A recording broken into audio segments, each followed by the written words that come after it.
Dr. Elaine Murphy stared out the viewport of the USS Horizon as it approached the Valkyrie homeworld. The planet glowed with purples and blues, wrapped in swirling clouds that reminded her of marble. After 3 months of space travel, they had finally arrived. "Nervous?" asked Commander Daniel Wright, coming to stand beside her. His uniform was pressed perfectly, not a wrinkle in sight. Elaine nodded. Who wouldn't be? First official human delegation to meet the Valkyrie on their home turf, and they've made it very clear they think we're barely worth their time. The Valkyrie had made contact with Earth 2 years earlier. They arrived in ships that made human technology look like children's toys. They spoke 27 languages, fluently within days of analyzing Earth broadcasts. And they made no effort to hide their disappointment at finding humans in charge of Earth, instead of some other species they deemed more worthy. "Just remember," said Daniel, "we're representing all of humanity now. Don't let them get to you." Elaine smiled. "I'm a linguist who grew up in a family with 6 older brothers. I know how to handle mockery." The landing was smooth, unlike the reception that followed. A group of tall, slender Valkyrie waited on the platform. They had silvery skin that reflected the purple light of their sun, and eyes with vertical pupils, like cats. Not one of them stepped forward to greet the humans. Captain Susan Miller led the human delegation down the ramp. "On behalf of Earth, we extend greetings and gratitude for hosting us on your world." The translation device on her collar converted her words into what should have been understandable Valkyrie. The aliens tilted their heads, their expressions showing what looked like amusement. The tallest Valkyrie finally spoke. The human translation devices struggled, producing only fragments. Primitive, unable, simplistic minds. Amusing attempt. Elaine frowned, adjusting her own translator. Something was wrong. The basic Valkyrie language had been programmed into their devices months ago. She noticed the Valkyrie were speaking with different rhythms and tones than what she had studied. Another Valkyrie stepped forward. "We will escort you to the Hall of Discourse. Try to keep up with our conversation if you can." This time the translation was clear, deliberately so. As they walked through the gleaming city, the Valkyrie officials spoke rapidly among themselves, occasionally glancing back at the humans with what could only be described as smirks. Elaine recorded everything with the small device pinned to her jacket. Her ears picked up patterns, rhythms, and sounds that seemed somehow familiar yet completely alien. The Hall of Discourse was a massive dome with perfect acoustics. The human delegation sat on one side of a crescent-shaped table, while 12 Valkyrie officials took their places opposite them. "We understand your species has only achieved space travel in the last century," said one Valkyrie official. "How quaint to be so new to the stars." Captain Miller kept her composure. "We're eager to learn and grow. That's why cultural and scientific exchange would benefit both our peoples." The lead Valkyrie, who had introduced himself as High Speaker, Zornax, responded with a flurry of complex sounds. The translators picked up only pieces. Exchange, worthwhile, when offspring, capable of understanding. The meeting continued for 3 painful hours. The Valkyrie would occasionally speak in simple terms that translated perfectly, then switch to their complex patterns that the human devices couldn't process. It was a deliberate show of superiority. During a brief recess, Elaine pulled Commander Wright aside. "They're doing this on purpose," she whispered. "They're switching to what must be some formal or classical version of their language to make our translators fail." Daniel nodded. "I noticed. And did you catch how they seem to enjoy watching us struggle? They're treating this like entertainment." "There's something else," Elaine said, her eyes bright with the excitement of a new linguistic puzzle. "Some of their phonetic patterns remind me of something I can't quite place. It's like hearing a song you know you've heard before but can't name." When the meeting resumed, Elaine focused entirely on the sounds rather than the translated meaning. She began noting patterns, marking down syllables that triggered her memory. The Valkyrie ended the meeting abruptly. "We have seen enough for today," High Speaker Zornax announced. "Your species requires rest periods more frequently than ours. We will continue tomorrow, though we suggest you improve your translation capabilities if you wish to engage in meaningful dialogue. Several Valkyrie officials laughed openly as the human delegation gathered their materials. Back on the USS Horizon, Captain Miller called a debriefing. "That could have gone better," she said, her frustration evident. "They're playing games," said Daniel, "using language as a weapon to establish dominance." Elaine was only half listening. She had connected her recording device to the ship's computer and was running analyses. "Dr. Murphy?" Captain Miller's voice broke through her concentration. "Any insights from our linguist?" Elaine looked up.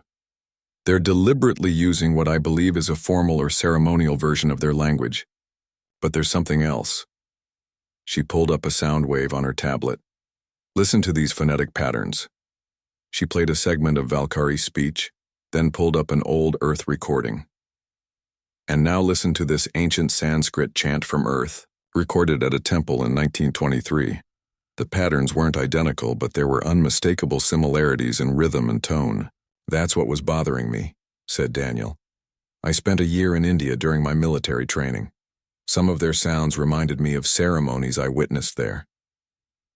"It's not just Sanskrit," Elaine said, her fingers flying over her keyboard. "There are elements that remind me of Proto-Indo-European language structures, some Sumerian phonetics. It's like their formal language contains echoes of Earth's oldest languages." Captain Miller looked skeptical. "Are you suggesting there's some connection between humans and Valkyrie? That's quite a leap, Dr. Murphy." "I'm not suggesting anything yet," Elaine replied. "But language doesn't lie, and something about their formal speech patterns triggers recognition in my brain. I need to study this more." As the others left the meeting room, Daniel stayed behind. "You're onto something, aren't you?" Elaine nodded slowly. "The Valkyrie think they're mocking us by using a language we can't understand. But what if they don't realize what that language reveals? What if they're speaking a tongue that has connections to our own ancient past? How would that even be possible?" Daniel asked. "I don't know yet," Elaine said, her eyes fixed on the patterns dancing across her screen. "But I intend to find out. And when I do, those smirks might just fall off their silver faces." Outside the viewport, the purple light of the Valkyrie sun set over the horizon, casting long shadows across an alien world that suddenly seemed more connected to Earth than anyone had imagined. Elaine didn't leave her lab for 2 days. The sounds of the Valkyrie language filled the small room as she played recordings over and over. She had pinned notes all over the walls. Her eyes were red from lack of sleep. "You need to rest," said Commander Daniel Wright as he entered with a tray of food. "Captain Miller is worried about you." "I can't rest," Elaine said, taking the coffee he offered. "Not when I'm this close. Look at this." She pointed to her screen where sound waves from different languages were displayed side by side. "What am I looking at?" Daniel asked. "The top one is the formal Valkyrie language they use to confuse our translators. Below it is a collection of Earth's oldest known languages, Proto-Indo-European reconstructions, ancient Sanskrit, early Sumerian." Daniel leaned closer. "They look similar." "Not just similar," Elaine said with excitement in her voice. "The patterns show clear evolutionary connections. It's like they branched from the same root." "That's impossible," Daniel said. "The Valkyrie evolved on a planet 27 light-years from Earth." Elaine rubbed her tired eyes. "I know it sounds crazy. That's why I need an expert opinion. I've requested Dr. Peter Franklin to join us. The archaeolinguist, the one who reconstructed that extinct Pacific Island language?" "The same. He arrives tomorrow." The next day, Dr. Peter Franklin studied Elaine's findings with growing amazement. He was an older man with gray hair and glasses that kept sliding down his nose. "This is remarkable," he said after hours of review. "These patterns shouldn't exist in a truly alien language. There's a connection here that defies conventional explanation." Lieutenant Kate Martinez joined them later that day. She was the USS Horizon's best engineer, and Elaine had asked for her help. "I need a program that can map the evolutionary trajectory of these sound patterns," Elaine explained.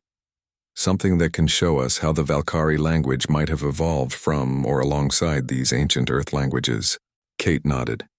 I can build that, but I'll need more samples of their language, especially historical ones if possible. That's our next challenge, said Daniel. The Valkyrie haven't shared much of their historical or cultural data. They consider us too primitive to appreciate it. Then we need to request it formally, said Dr. Franklin, for the sake of cultural exchange. The next meeting with the Valkyrie Council went much like the first. The aliens spoke in their complex formal language whenever discussing important matters, switching to simple terms only when they wanted to make sure their mockery was understood. During a break, Elaine approached a younger Valkyrie official who had shown slightly less disdain than the others. My team is studying the evolution of language, she said carefully. We would be honored to learn about the historical development of Valkyrie communication. The official, who had introduced himself as Carix, tilted his head. You wish to study our ancient texts? Why? To better understand your culture, Elaine replied. Language shapes thought. To know how a species speaks is to know how they think. Something, like curiosity, flickered in Carix's vertical pupils. An interesting concept. I will see what can be arranged. To everyone's surprise, the Valkyrie Council approved limited access to historical texts. They clearly believed humans would be unable to comprehend the materials anyway. For the next week, Elaine, Peter, and Kate worked tirelessly. Kate's program analyzed the language samples across time, mapping changes and connections. Peter applied his knowledge of ancient Earth languages to identify patterns. Elaine coordinated it all, searching for the missing link that would explain the impossible connection. Their breakthrough came from an unexpected source. Among the materials Carix provided was a reference to the ancient ones who had visited Valkyrie thousands of years ago. Look at this, Peter said, pointing to a passage in an old Valkyrie historical text. They describe visitors from beyond their world who taught them new ways of speaking. Space travelers? Daniel asked. Who? It doesn't say exactly, Peter replied. But it mentions they brought knowledge of the stars and taught the early Valkyrie a tongue of power that became the basis for their formal language. Kate's program finished its analysis that evening. The results displayed on the main screen made them all fall silent. According to this, Kate said finally, the formal Valkyrie language shows a 74% structural similarity to a theoretical proto-language that would have existed on Earth roughly 15,000 years ago. That's before any written language on Earth, Peter whispered. Before Sumerian, before anything we have records of. But how is this possible? Daniel asked. How could two species from different planets share language patterns? Elaine had been quiet, thinking deeply. There's only one explanation that makes sense. At some point in our distant past, the same influence affected both planets. You mean like ancient aliens? Kate asked with a small laugh. I mean like a spacefaring civilization that made contact with both early humans and early Valkyrie, Elaine said seriously. A common ancestor or teacher that left its mark on both worlds. Daniel nodded slowly. That would explain why the Valkyrie formal language sounds familiar to human ears trained in ancient languages. We need more evidence, said Peter. Historical, records, archaeological findings. There's a reference in these texts, Elaine said, pointing to her screen. A place called the Temple of Voices. It's described as a site where the Ancient Ones first taught the Valkyrie to speak the formal tongue. An archaeological site? Asked Peter, his eyes lighting up. Yes, but according to this, it's in a restricted area, Elaine said. No outsiders are allowed. Daniel stood up straight. Leave that to me. If this theory is correct, it changes everything about our relationship with the Valkyrie. I'll speak with Captain Miller and request special permission. While Daniel worked through diplomatic channels, Elaine made another discovery. In the oldest Valkyrie texts, their formal language was called something that translated roughly to the breath of creation or the voice of stars. It was described not just as a way to communicate, but as a tool for understanding the universe itself. 3 days later, Carrix arrived at the USS Horizon with surprising news. "Your request to visit the Temple of Voices has been granted," he told them, "but only for a small team and only for one day." "Why did they agree?" Elaine asked, suspiciously. Carrix's expression was hard to read. Some on the council were curious about your interest. Others thought it amusing to watch humans struggle to understand our sacred history. "And you?" Daniel asked. "What do you think?" Carrix hesitated. "I think there are questions about our past that have never been fully answered. Perhaps fresh eyes might see what we have overlooked." As they prepared for the expedition, Elaine couldn't help but feel they were on the verge of a discovery that would change both species forever. The Valkyrie had mocked humans as primitive, but what if both civilizations shared a connection far older and deeper than either had imagined? The Temple of Voices awaited them, its ancient stones holding secrets that had remained hidden for thousands of years. The Temple of Voices stood on a rocky hill far from the gleaming Valkyrie city. Unlike the modern buildings with their smooth curves and shining surfaces, the temple was made of stone blocks fitted together with amazing skill. It looked ancient and powerful against the purple sky. Elaine felt a shiver as she stepped out of the transport vehicle. The air here felt heavy with age and secrets. Commander Daniel Wright stood beside her, his hand resting lightly on his sidearm. Dr. Peter Franklin was already taking pictures of the stone carvings on the outer walls. Lieutenant Kate Martinez carried equipment to record and analyze sound patterns. "This structure is at least 12,000 years old," said Carrix, their Valkyrie guide. "Our oldest religious site." "Were these symbols carved by the Ancient Ones?" asked Peter, pointing to markings that ran along the base of the temple. "No," said Carrix. "These were added by our ancestors to record the teachings they received." Elaine moved closer to examine the symbols. Her breath caught in her throat. "Peter," she called softly. "Look at this section." Peter knelt beside her, his eyes widening. "Impossible," he whispered. Among the alien symbols were shapes unmistakably similar to early Sanskrit and Sumerian writing. They were mixed with Valkyrie characters in a flowing script that wrapped around the temple's base. "What does this say?" Elaine asked Carrix, pointing to the mixed writing. "It is the first teaching," Carrix replied. "The words given to our ancestors, by those who came from beyond the stars. Our priests spend lifetimes studying these texts." As they entered the temple, Officer Benjamin Cole joined them. He was the security expert assigned to protect the team. His eyes scanned every corner of the ancient building. "This place has perfect acoustics," Kate said, running a small device along the walls. "Sound waves travel in specific patterns here. It was designed this way on purpose." The main chamber was a perfect circle with a domed ceiling. 7 stone pillars formed an inner circle in the center of the room. Each pillar was covered in the same mixed writing they had seen outside. "This was where the voice was first spoken," said Carrix with unusual reverence. "Where our ancestors learned the true speech." Peter was recording everything, moving from pillar to pillar. "These symbols repeat in patterns. It looks like some kind of instructional text, teaching people how to form sounds, like a language lesson," Elaine agreed.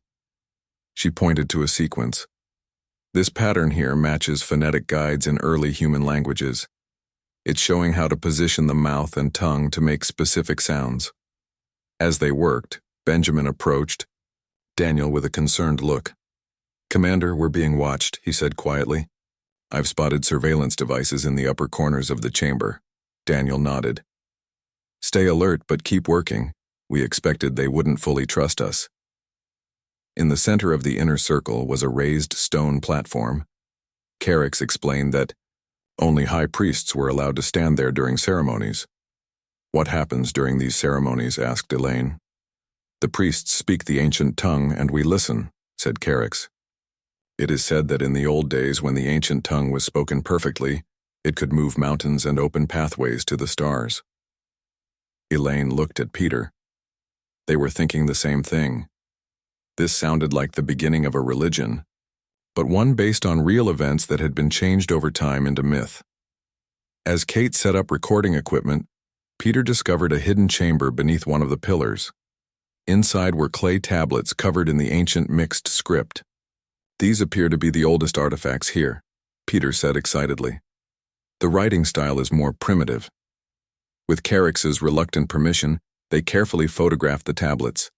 Elaine noticed that the Valkyrie seemed both nervous and curious about their findings.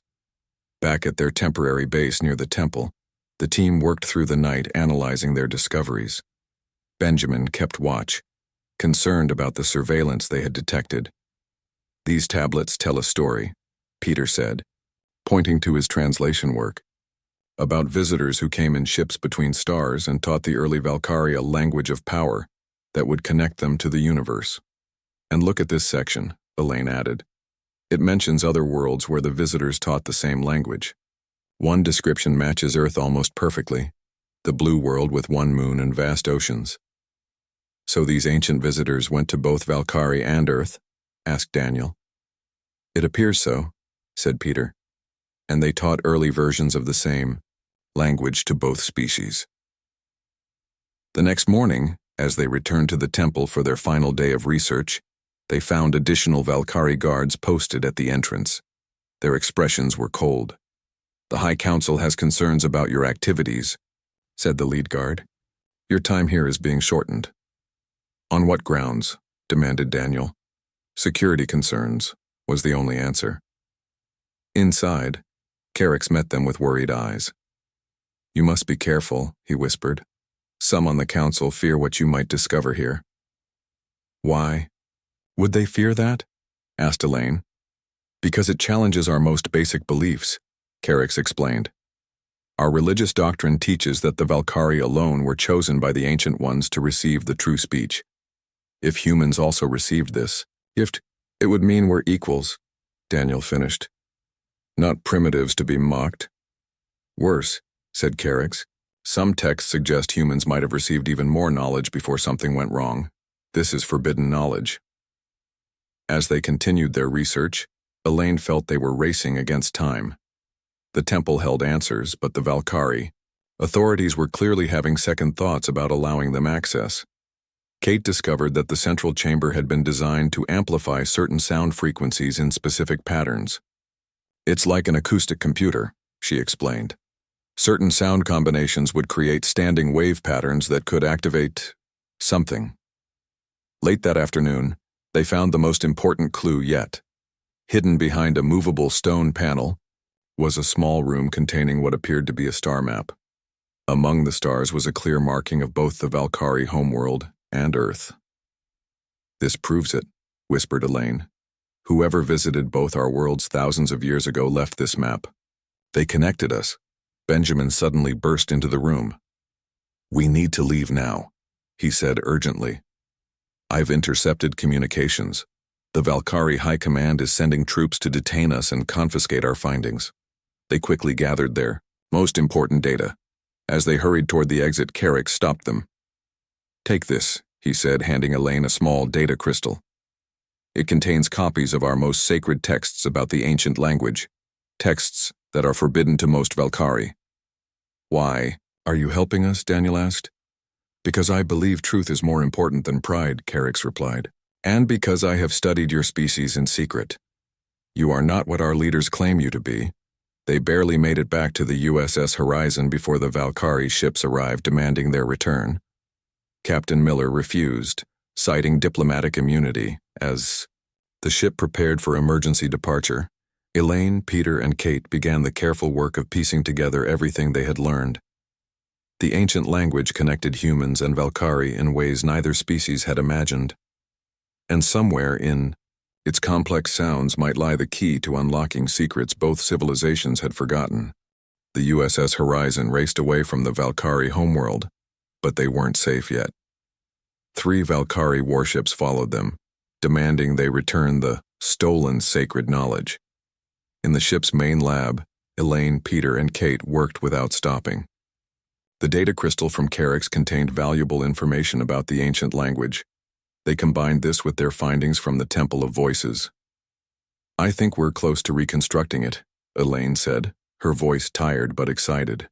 "The language these ancient visitors taught to both our species. What should we call it? Asked Peter as he plotted sound patterns on a large screen. The ancestral tongue, Elaine suggested, because it connects our ancestors. Captain Susan, Miller entered the lab with Commander Daniel Wright. Their faces were serious. The Valkyrie High Council has cut all diplomatic ties, said the captain. They're demanding we return to their world and surrender all our research. Or what? Asked Kate. Or they'll consider it an act of war. Daniel answered quietly. We need more time, said Elaine. We're close to understanding something important about this language. What have you found? Asked Captain Miller. Peter pointed to his screen. The ancestral tongue isn't just a language. It has unique harmonic properties that affect the brain, especially the Valkyrie brain. What does that mean? Daniel asked. It means when spoken correctly, it creates specific sound patterns that may trigger neurological responses, Kate explained. Like how certain music can make humans feel emotions, but much more powerful. How much time do you need? Asked the captain. 24 hours, Elaine said. By then we should have enough of the language reconstructed to understand its basic structure and effects. Captain Miller nodded. I'll try to buy you that time, but be ready for anything. For the next day, the human team worked nonstop. They used the ship's computers to help process the ancient texts and sound patterns. Slowly, the ancestral tongue took shape. It's beautiful, Elaine whispered as she practiced the first few phrases they had reconstructed. The sounds were unlike any human language, yet somehow familiar at the same time. But dangerous, Peter added. According to these texts, improper use of certain word combinations could be harmful. To who? Asked Kate. To the speaker, the listener. Maybe both, said Peter. The ancients built safeguards into the language itself. By the time the 24 hours were up, they had reconstructed enough of the ancestral tongue to speak several sentences. Elaine had practiced until she could say them perfectly. The captain called them to the bridge. On the main screen was the stern face of High Speaker Zornax, leader of the Valkyrie Council. This is your final warning, Zornax said. Return to our world and surrender the sacred knowledge you have stolen. We've stolen nothing, said Captain Miller. We were given access to your temple as part of a cultural exchange. You were not meant to understand what you found, Zornax replied angrily. Humans are not worthy of the ancient voice. Elaine stepped forward. High Speaker, we have made a discovery that concerns both our species. We believe humans and Valkyrie share a common history. Zornax laughed, a harsh sound. Impossible. The ancient ones chose the Valkyrie alone. This is our most sacred truth. Elaine looked at Daniel, who nodded encouragingly. Then she began to speak in the ancestral tongue. The sounds rolled from her mouth in perfect rhythm, just as she had practiced. The effect was immediate and shocking. Zornax's eyes widened. His silver skin seemed to pale. Other Valkyrie visible on the screen froze in place. Elaine continued speaking, moving through the phrases they had reconstructed.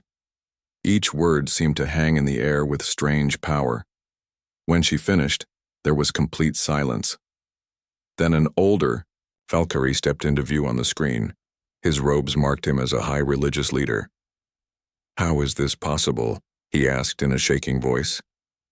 How do you speak the voice of creation? Because it was given to our ancestors too, Elaine answered simply. Just as it was given to yours. The religious leader turned to Zornax. It is her. The prophecy speaks of this moment, when the forgotten children return, speaking the true voice. Zornax seemed unable to accept this. No, humans cannot be the forgotten ones. They are primitive, new to the stars. New to returning to the stars, corrected Elaine. Our civilizations fell and rose again just as yours did, but we share the same teachers from long ago. The debate among the Valkyrie grew heated. Finally, the religious leader raised his hand for silence. We must verify this, he said. Bring your ship to our capital. Those who speak the ancient tongue will meet with our highest council and priests. 2 days later, Elaine, Daniel, Peter, and Captain Miller stood in the Great Hall of Wisdom on the Valkyrie homeworld. Hundreds of Valkyrie leaders had gathered to hear them. The high priest, whose name was Vornax, conducted the meeting. "Speak the ancient tongue again," he commanded Elaine.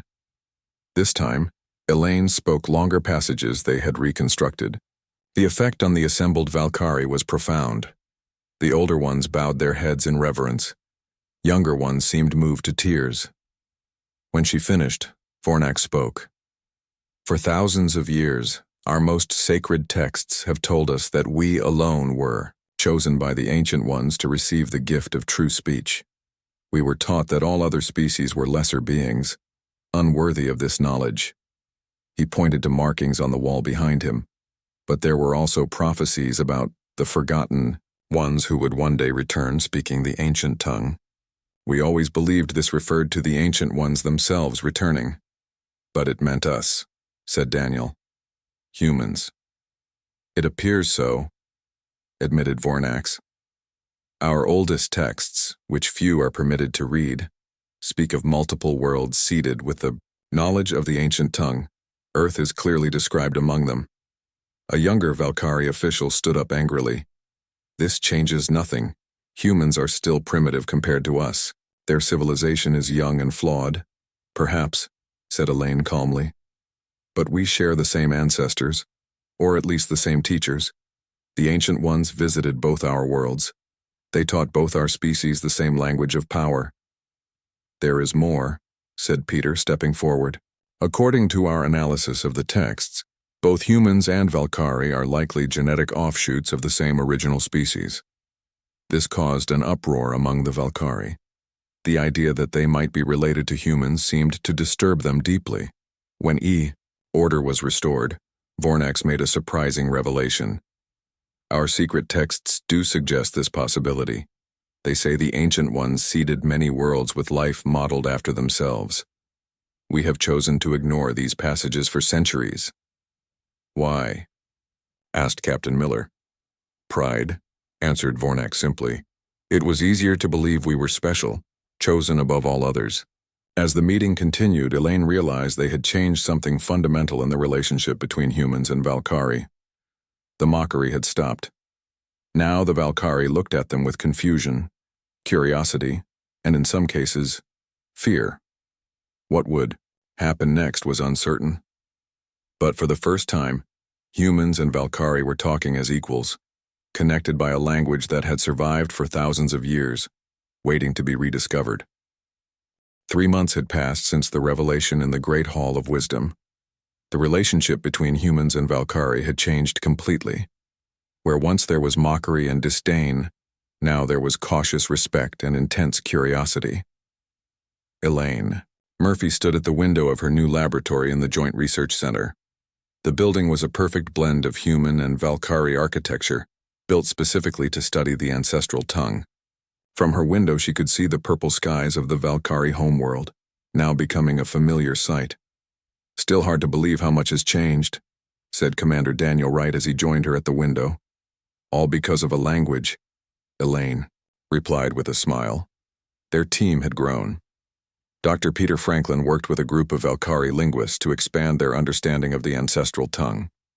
Lieutenant Kate Martinez collaborated with Valkyrie engineers to study the acoustic technology mentioned in the ancient texts. Carrix, once just their guide, had become the official liaison between the human delegation and the Valkyrie government. His early help had earned him respect from both species. "The High Council wants to see us," Daniel said. "They found something important in the old archives." The Valkyrie High Council chamber was no longer an intimidating place for humans. The 7 council members greeted Elaine and Daniel with the formal hand gesture that had become standard between their species. High Speaker Zornax, once their harshest critic, now spoke to them with respect. "Dr. Murphy, Commander Wright, thank you for coming. We have discovered ancient texts that were hidden for centuries." An older Valkyrie brought forward a metal box. Inside was a collection of tablets similar to those they had found in the temple, of voices but in better condition. "These were sealed away by order of the First Council over 10,000 years ago," explained Vornax, the High Priest. "They contain knowledge deemed too dangerous at that time." What kind of knowledge? Asked Elaine. Instructions, said Zornax, for using the ancestral tongue to activate technology left behind by the Ancient Ones. Daniel leaned forward. What kind of technology? We are not certain, admitted Vornax, but the texts speak of devices hidden throughout both our worlds that can only be awakened by specific sound patterns in the ancestral tongue. This new discovery energized both human and Valkyrie researchers. Over the next few weeks, they worked to decipher the instructions on the tablets. Elaine and Peter focused on understanding the specific sound patterns described, while Kate and her Valkyrie counterparts tried to identify what these devices might be. Not everyone welcomed this cooperation. A group of Valkyrie traditionalists, led by council member Trax, protested against sharing their sacred knowledge with humans. For millennia, we alone preserve the ancient voice, Trax declared at a public gathering. Now we give away our birthright to creatures who were swinging in trees while we built starships. His movement gained followers, especially among those who had benefited from the old view of humans as inferiors. They called themselves the Pure Voice and began disrupting the joint research efforts. Despite these challenges, the work continued. Elaine and Carrix made a breakthrough while studying one of the newly discovered tablets. Look at this sequence, Elaine said excitedly. It's a phonetic key, a specific combination of sounds that unlocks the meaning of all the other patterns. The master voice, whispered Carrix. Our legends speak of it, but no one knew the actual sounds. With this key, they could finally understand the true purpose of the ancestral tongue. It wasn't just a language, it was a control system for technology so advanced it seemed like magic to both ancient humans and Valkyrie. The ancients left these devices to help guide our development, Peter explained at a joint briefing, but something went wrong on Earth. Our ancestors lost the knowledge while the Valkyrie preserved it, though even they forgot its true purpose. The final piece came together when a team exploring ancient ruins on Earth found symbols matching those in the Valkyrie temples. These ruins, hidden deep in caverns under the Himalayan mountains, contained a chamber similar to the Temple of Voices. Inside was a device unlike anything seen before, a crystalline structure that hummed faintly when Elaine spoke certain phrases in the ancestral tongue. Similar devices were soon discovered in other locations on both planets. On the day they activated the first device, tension was high. The joint human-Valkyrie team had gathered in the Earth chamber. Security was tight, as the Pure Voice movement had threatened to stop them. Are we sure this is safe? Asked Captain Miller, who had remained a cautious voice throughout the project. As sure as we can be, Elaine replied. The texts are clear about the activation sequence. With cameras recording every moment, Elaine and Carrick stood before the crystal device. Together they spoke the master voice pattern they had reconstructed. The sounds echoed in the chamber, creating harmonic patterns that seemed to hang in the air. For a moment, nothing happened. Then the crystal began to glow with an inner light. The hum grew louder, and suddenly a three-dimensional star map appeared above the device. It's a navigation system, breathed Kate in wonder. The map showed both Earth and the Valkyrie homeworld, but also dozens of other worlds, each marked with the same symbol, the written form of a specific sound in the ancestral tongue. These must be all the worlds where the Ancient Ones left their mark, said Daniel. All the places they seeded with life and knowledge. And look, said Carrix, pointing to a cluster of stars at the map's edge. This matches descriptions in our oldest texts of the ancestral home. The discovery changed everything again. Both humans and Valkyrie now faced the knowledge that they were part of something much larger, a network of worlds shaped by the same ancient civilization. When news of the activation spread, even many in the Pure Voice movement changed their views. It was clear now that the Ancient Ones had intended all their seeded worlds to eventually reconnect and share knowledge. 6 months later, a new ship prepared for its maiden voyage. Named the Shared Voice, it was the first vessel jointly built by humans and Valkyrie, designed to visit the other worlds shown on the star map. Elaine stood on the bridge beside Daniel, now Captain Wright. Carrix and a team of Valkyrie scientists would join them on this historic journey. Their mission, to find other children of the Ancient Ones and reunite the scattered family of worlds. Ready for this? Daniel asked her quietly. Elaine smiled. Ready to speak a dead language to people who might have forgotten it, just like we did? Absolutely. As the shared voice lifted from the space dock, Elaine thought about how far they had come, from being mocked as primitives to becoming equal partners in a journey of discovery, all because they had recognized the echoes of an ancient tongue. The Valkyrie had laughed at humans until they spoke their ancestors' dead language. Now that language was bringing them to the stars together, toward a future neither species could have imagined alone.